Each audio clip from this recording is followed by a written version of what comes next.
Hi everyone! For today's video, ako'y samahan ninyo dahil i-share ko sa inyo ang top 5 favorite plants for the month of June. Again, my name is Yang Navia, your batang plantita sa San Jose del Monte, Bulacan. So ayan, isa-isa kong ipiplex sa inyo ang ating favorite plant for this month. So, ang una mo nating ipiplex is yung top 5, then sabihin ko kung ano yung mga soil na ginagamit ko sa kanila upang magkaroon kayo ng idea kung paano sila mag-grow ng bigger, ng mas maganda at ng lush. So, let's start to our top 5. For our top 5, we have Syngonium Strawberry Shake. Ayan. Naging top 5 ko siya. Bakit? Dahil habang tumatagal sa akin, mas nagiging maganda siya yung grow niya. Kasi dati ang liit na lang talaga. Sobrang maliit lang siya. Then, and how many months na gumaganda siya yung nag-grow? Nakikita niyo ba ang pagka-strawberry niya? Ang cute, diba? So, itong strawberry shake natin ay may dalawang klase. Ito ay dark form. So, meron tayong isang ganito, medyo light yung kulay niya. So, wala pa akong sa ngayon nung ganun. Pero, try ko maghanap para magkaroon din tayo dito sa garden. So, ang potting mix na ginagamit ko sa Syngonium is rice hull o yung ipa. Ito yung ipa and cocoa cubes. So, yun lang ang ginagamit kong potting mix saka mga Syngonium ko. So, more on Syngonium ang i-flex natin ngayon kasi ang gaganda talaga nila guys. So, atong ating top 5. For our top 4, we have ang dati talagang chika ko sa inyo, ito naman ay Syngonium Milk Confetti. So, kung makikita nyo dito sa leaves niya, may mga reds pa siya. Ano tawag?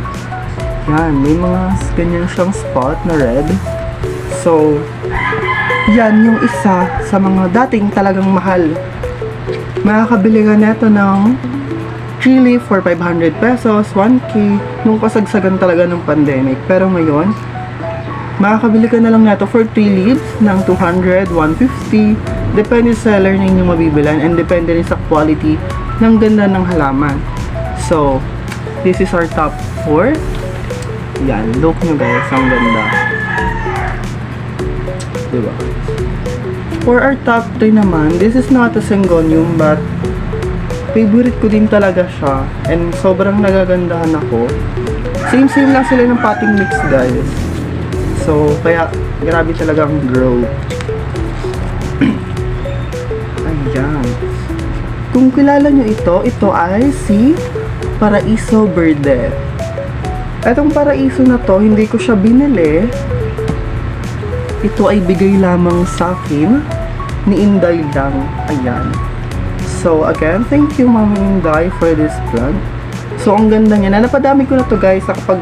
Nakapamigay na din ako nito. So, kapag bili ko yung halaman, binibenta ko talaga. Pero kapag bigay sa akin, tapos napadami ko, pinamimigay ko lang din.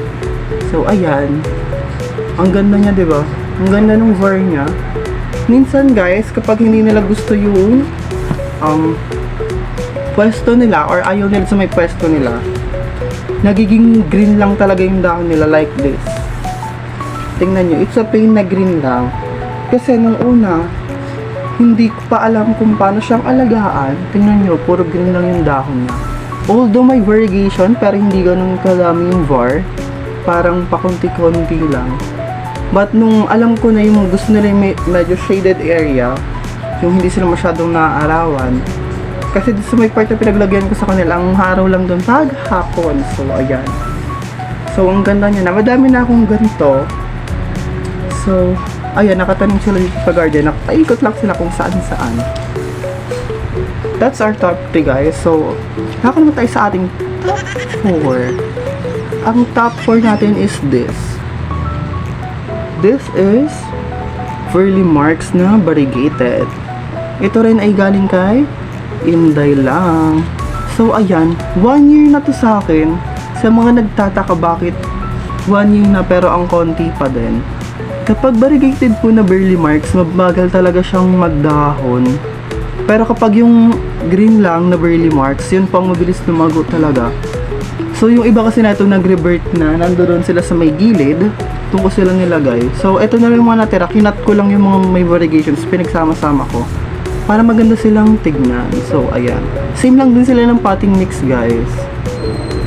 So, soon magpo-propagate tayo ng mga ganito para mas mapadami pa natin sila. This is our top 2. And last one. Yes. Siyempre, hindi makapauli ang ating... Ay. Alam nyo ba to? Look how it's beautiful. The Syngonium albo. Ito, nabili ko siya ng 1 leafer for only 200 pesos. Ayan. 1 leafer lang siya, guys. Pero yung 1 leaf niya, nabulok na. Ito, nabulok na yung leaf niya. So, ito, yan, napalash ko na siya. Nabili ko siya ng 200 pesos. Look naman, ito yung naging top 1 ko. Bakit? Dahil, kung titingnan nyo yung variegation niya, meron siyang mga half moon, yung mga splash. Ayan, ito mga splash. Ito rin may splash. Ito ang literal na half moon. Look how beautiful it is. So mga plant collector talaga, ito yung mga gustong-gusto talaga namin na yung magkakaroon ng half moon yung mga variegation. Kasi ang ganda tignan. Diba? Tignan nyo naman mabuti. Ang ganda niyang tignan. Half talaga yung green and half talaga yung white. And ayan, so ang ganda ng jeans niya nang nabilan ko. So may kinat lang ako dito na maliit. Ayan, nasa ilalim. Kinat ko lang yun dati sa kanya. Doon sa may pinakailalim niya, bali dalawang sanga yan siya. Isang ganun, tangkay lang siya na parang ganyang kahaba. Tapos may dalawa siyang nude dito. Kung saan umuusbong yung pinakasanga. Like this. Yan, sa mga ganyan. So may dalawang ganyan lang. Kunwari ito at saka to. Yan, pinutol ko lang. Kaya may maliit na ganito. Pero ito, ang tagal niyang tumubo. Pero ngayon, thanks dahil, ayan, tumubo na siya. And I think, nakikita ko sa daan niya, maganda yung word niya rin. So, ayan, thank you for watching, guys. So, ito lang ang i-share ko sa inyo for today's video. And abangan ang ating next vlog. So, and subscribe to my YouTube channel. Ito po ang aking YouTube. Ayan. So, thank you for our 6 subscriber on my YouTube. Yay! May 6 subscriber na ako. Nabubunol pa, diba? Thank you for the 6 subscriber and more followers to come dyan, guys. So, please like our page and follow and like this video, guys. And huwag mo makakalimutan mag-share para dumami tayo dito. Ayan. So, please follow and like and subscribe to my YouTube channel and please hit the notification bell for more information and para makita nyo rin natin mga bagong upload para lagi kayong updated. Yun lang. Bye!